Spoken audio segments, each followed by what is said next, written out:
Cracks have begun to appear in the relationship between French President Emmanuel Macron and British Prime Minister Keir Starmer, and this directly threatens to split the so-called coalition of the willing supporting Ukraine in the war.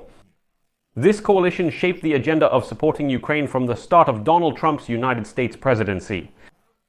It was this coalition that was even ready to form a European peacekeeping contingent to send to Ukraine if Trump had managed to reach a peace agreement between Ukraine and Russia. But now it is precisely the different approaches of Keir Starmer and Emmanuel Macron to relations with Trump that have caused a real split in the coalition. This week, Macron visits London, but tension is already evident. Although analysts admit that it's too early for their enemies to celebrate, the leaders of France and Britain may still find common ground.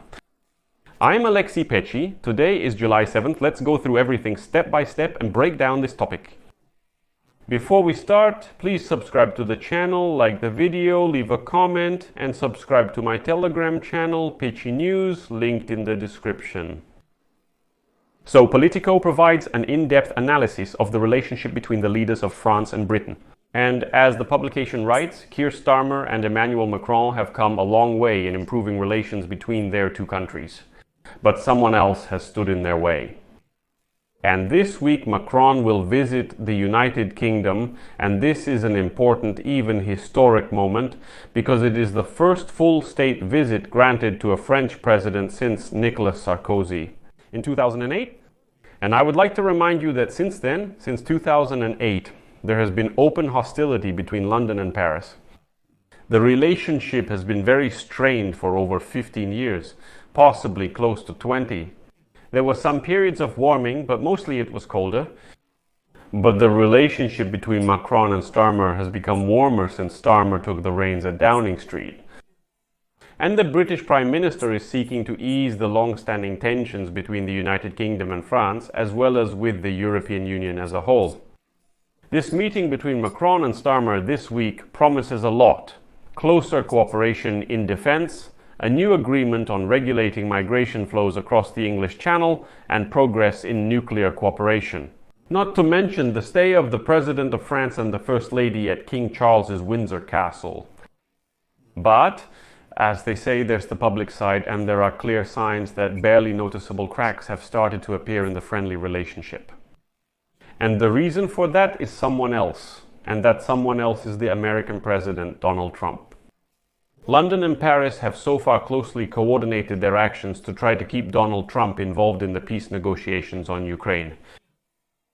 And since progress has stalled, British and French officials are now expressing some irritation about how the other side has decided to deal with the unpredictable United States president. Well, simply put, both sides see the other as to blame for the failure of the peace talks on Ukraine. London accuses Paris of mishandling diplomacy with Trump, and Paris does the same regarding London. Now, many analysts agree that this week should be seen as a kind of reconciliation summit. Nevertheless, there will be disagreements on issues concerning how to deal with Trump. These questions still remain.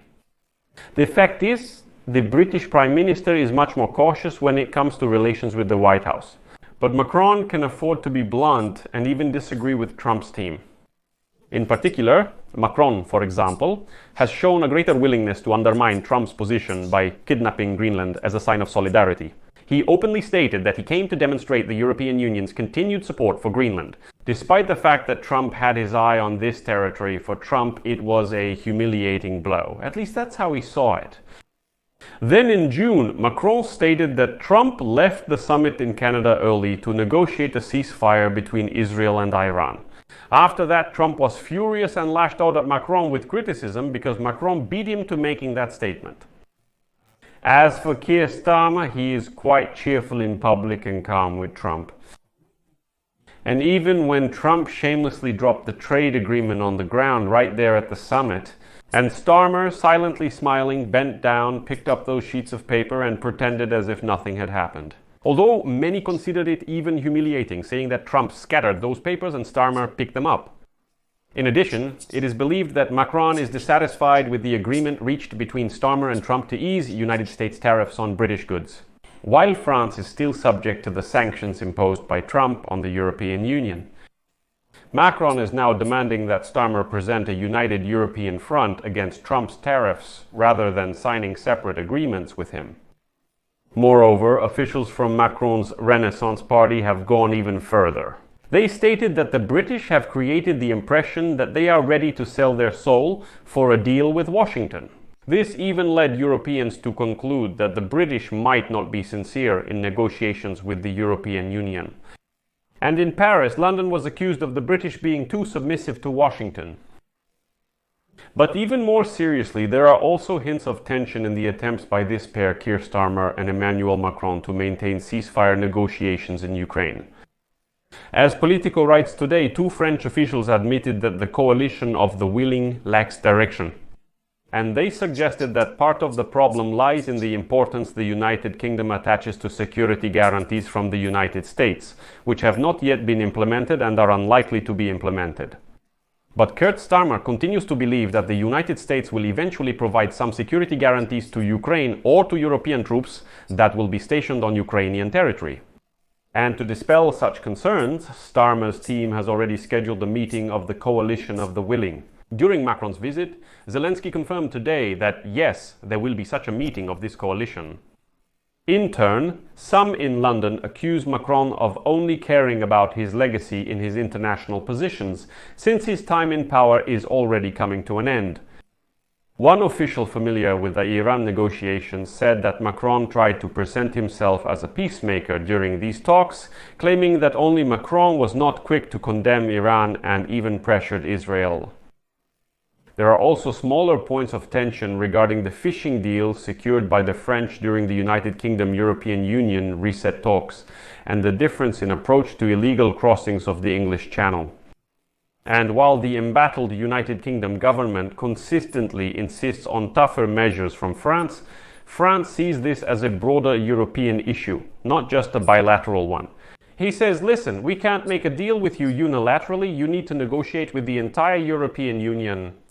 Nevertheless, analysts now insist that Macron and Starmer may be able to find a solution. And, as Politico writes, they have different styles, but they think alike. In this regard, they both need each other. I think a solution will be found. I'll leave it at that for now. Share your opinions and conclusions in the comments below this episode. Subscribe to the channel, hit the bell, and don't forget to like. That's all for now. Take care of yourselves.